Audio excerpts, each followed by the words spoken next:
Hello students, today I am going to explain Mendel's law of inheritance.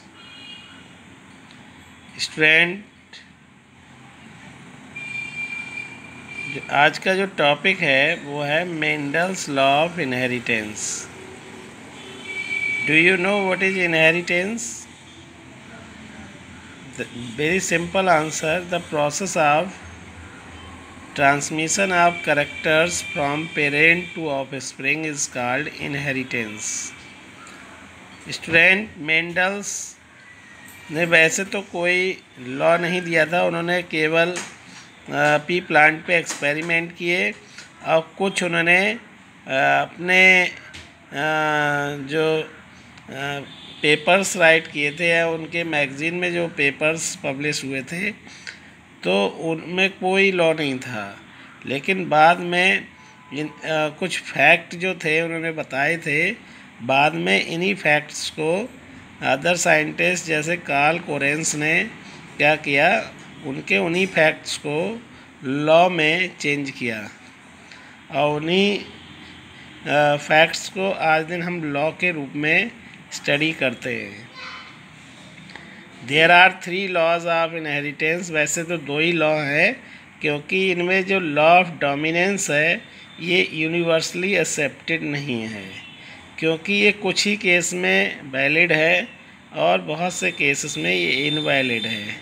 तो इसलिए इसे inheritance का law जो है वो स्टडी तो करते हैं, लेकिन इसे कंप्लीटली हम इसके को बहुत से एक्सेप्शन है.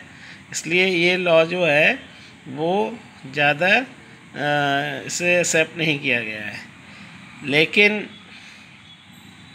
ये 2 लॉ हैं, यही मेन लॉ ऑफ इनहेरिटेंस है. तो student, first law is law of dominance, second is law of segregation और third is law of independent assortment. So these are the 3 laws of inheritance. Student, firstly we discuss about the Mendel's first law of dominance. Mendel का जो first law of dominance है वो सबसे first law है, जिसे किस type से हम एक्सप्लेन कर सकते हैं या आप इसे किस टाइप से समझ सकते हैं.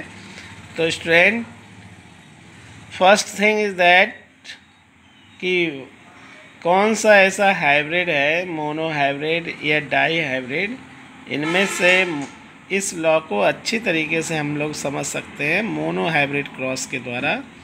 तो student, according to this law, characters which express itself in F1 generation, F1 generation में जो करेक्टर स्वयं को एक्सप्रेस कर लेते हैं वही करेक्टर डोमिनेंट करेक्टर कहलाते हैं. And the character which does not express itself in F1 generation, और जो करेक्टर F1 जनरेशन में एक्सप्रेस नहीं हो पाते हैं या सुप्रेस हो जाते हैं, छुप जाते हैं, वो करेक्टर रिसेसिव करेक्टर कहलाते हैं. तो student, according to Mendel, F1 generation जब पी प्लांट की, जिसमें टाल प्लांट और ड्वार्फ प्लांट लिया था, एक पेरेंट जो था वो स्टूडेंट डोमिनेंट करेक्टर वाला था, एक रिसेसिव करेक्टर वाला था. उनके बीच में जब क्रॉस पॉलिनेशन कराया तो F1 जनरेशन में सभी के सभी प्लांट जो थे वो टॉल प्रोड्यूस हुए. तो स्टूडेंट, जो टॉल करेक्टर था वो वहाँ पे डोमिनेंट था, जिसने अपने आप को एक्सप्रेस किया, और जो ड्वार्फ करेक्टर था वो छुप गया, तो वो रिसेसिव करेक्टर कहलाता है. ठीक है student. Now this law can be explained bye mono hybrid cross. इस लॉ को मोनो हाइब्रिड क्रॉस के द्वारा एक्सप्लेन कर सकते हैं. जैसे एग्जाम्पल, पेरेंट टाल पी प्लांट और ड्वार्फ पी प्लांट, 2 पेरेंट लेते हैं, एक टाल पी प्लांट और एक ड्वार्फ पी प्लांट. जो जीनोटाइप टाल पी प्लांट का होता है वो कैपिटल डबल टी से रिप्रेजेंट करते हैं, और जीनोटाइप जो होता है ड्वार्फ प्लांट का, उसे रिप्रेजेंट करते हैं स्मॉल डबल टी से। अब मान लेते हैं थोड़ी देर के लिए हमने टॉल पी प्लांट के मेल रिप्रोडक्टिव पार्ट का यूज़ किया, क्योंकि पी प्लांट बाइसेक्सुअल फ्लावर होता है, पी प्लांट में बाइसेक्सुअल फ्लावर होते हैं, और हमने इसका मेल रिप्रोडक्टिव पार्ट का यूज़ किया और ड्वार्फ प्लांट के फीमेल रिप्रोडक्टिव पार्ट का यूज़ किया।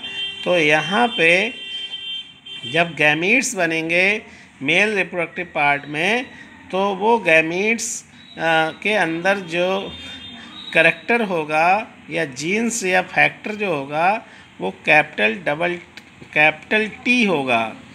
और ये जो गैमीट्स होते हैं, ये स्टूडेंट यू नो दैट कि this is the haploid cell, तो हाफ नंबर में क्रोमोसोम होते हैं।